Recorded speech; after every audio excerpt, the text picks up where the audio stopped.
ජීවිතේ වැරදුනේ නෑ කියන්න බෑ. ගොඩක් තැන්වල වැරදුනා. වෙලාවකට හිතුණා මංම වරද්දාගත්තද කියලා.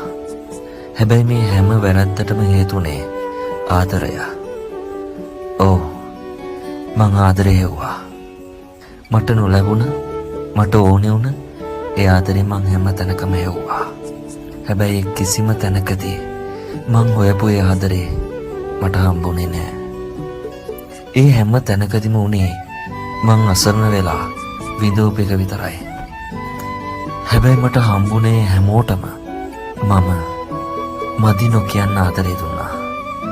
ඒත් ඒ කාගේ මොන පවකටද දන්නේ මංගේ හැම තැනකදීම ප්‍රතික්ෂේප වුණා.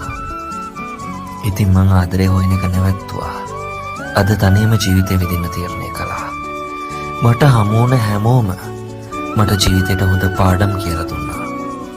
බැඳීම් වල තියෙන වේදනාව අද මං හොඳට දන්නවා.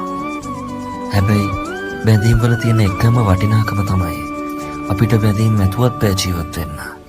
අපිට බැඳීම් නැතුවත් බෑ ජීවත් වෙන්න. මේ අතර මැත්තේ අපි හරියට අසරණ වෙනවා. සිතක් අසීමාන්තිකව විඳවනවා නම් ඒ කෙනා විතරයි දන්නේ බැඳීමක තියෙන වටිනාකම.